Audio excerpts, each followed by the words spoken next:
June ತಿಂಗಳಲ್ಲಿ bank ವಹಿವಾಟು ನಡೆಸುವಂತಹ ಗ್ರಾಹಕರಿಗೆ ಒಂದು ಪ್ರಮುಖ ಮಾಹಿತಿ. 2026ರ ಜೂನ್ ತಿಂಗಳಲ್ಲಿ ದೇಶದ ಬ್ಯಾಂಕ್ ಗ್ರಾಹಕರಿಗೆ ರಜೆಗಳ ಸರಣಿ ಎದುರಾಗಲಿದೆ. ಭಾರತೀಯ ರಿಸರ್ವ್ ಬ್ಯಾಂಕ್ ಅಂದ್ರೆ RBI ಬಿಡುಗಡೆ ಮಾಡಿದಂತಹ ವೇಳಾಪಟ್ಟಿಯ ಪ್ರಕಾರ ಈಗ ದೇಶದ ವಿವಿಧ ರಾಜ್ಯಗಳಲ್ಲಿ ಒಟ್ಟು 12 ದಿನಗಳವರೆಗೆ ಬ್ಯಾಂಕ್ಗಳು ಬಂದ್ ಆಗಲಿವೆ. ಇದರಲ್ಲಿ ವಾರಾಂತ್ಯ ರಜೆಗಳು ಕೂಡ ಸೇರಿವೆ.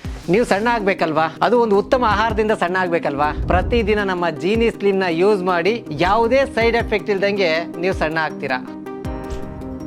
ಜೂನ್ ತಿಂಗಳಲ್ಲಿ ಮೊಹರಂ, ಕಬೀರ್ ಜಯಂತಿ, ಮಹಾರಾಣಾ ಪ್ರತಾಪ್ ಜಯಂತಿ ಹಾಗೂ ಗುರು ಅರ್ಜುನ್ ದೇವ್ ಬಲಿಯಾದ ದಿನ ಸೇರಿದಂತೆ ಹಲವು ಧಾರ್ಮಿಕ ಹಾಗೂ ಸಾಂಸ್ಕೃತಿಕ ಹಬ್ಬಗಳು ಇರೋದ್ರಿಂದ ರಾಜ್ಯವಾರು ಬ್ಯಾಂಕ್ ರಜೆಗಳಲ್ಲಿ ವ್ಯತ್ಯಾಸ ಕಾಣಲಿದೆ. ಇನ್ನು ಒಟ್ಟು 12 ರಜೆಗಳಲ್ಲಿ 6 ದಿನಗಳು ಶನಿವಾರ ಹಾಗೂ ಭಾನುವಾರಗಳಂತಹ ಸಾಮಾನ್ಯ ವಾರಾಂತ್ಯ ರಜೆಗಳಾಗಿವೆ ಅಂತ RBI ವೇಳಾಪಟ್ಟಿಯಲ್ಲಿ ತಿಳಿಸಲಾಗಿದೆ. ಇನ್ನು ರಾಜ್ಯವಾರು ವ್ಯತ್ಯಾಸವನ್ನ ನೋಡಿದ್ರೆ ಮಿಜೋರಾಂ ಮತ್ತು ಹಿಮಾಚಲ ಪ್ರದೇಶಗಳಲ್ಲಿ ಇತರ ರಾಜ್ಯಗಳಿಗಿಂತ ಹೆಚ್ಚಿನ ರಜೆಗಳು ಇರಲಿವೆ. ಬಹುತೇಕ ರಾಜ್ಯಗಳಲ್ಲಿ ಮೊಹರಂ ದಿನ ಬ್ಯಾಂಕುಗಳಿಗೆ ರಜೆಯನ್ನ ಘೋಷಿಸಲಾಗುತ್ತೆ.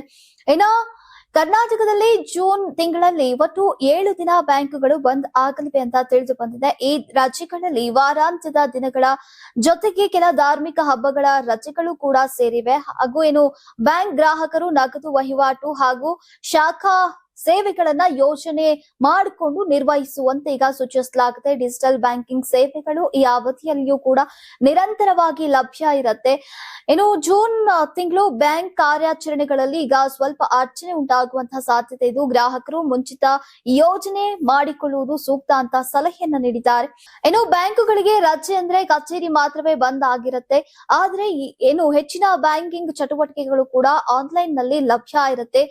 RTGS ಪೇಮೆಂಟ್, ಹೊಸ ಬ್ಯಾಂಕ್ ಖಾತೆಗೆ ಅರ್ಜಿ ಸಲ್ಲಿಕೆ ಇತ್ಯಾದಿ ಕಾರ್ಯಕ್ಕೆ ಭೌತಿಕ ಕಚೇರಿ ಬೇಕು. ಉಳಿದಂತೆ ಹೆಚ್ಚಿನ ಪೇಮೆಂಟ್ ಗಳನ್ನ UPI, ನೆಟ್ ಬ್ಯಾಂಕಿಂಗ್ ಇತ್ಯಾದಿ ಮೂಲಕ ಮಾಡಬಹುದು.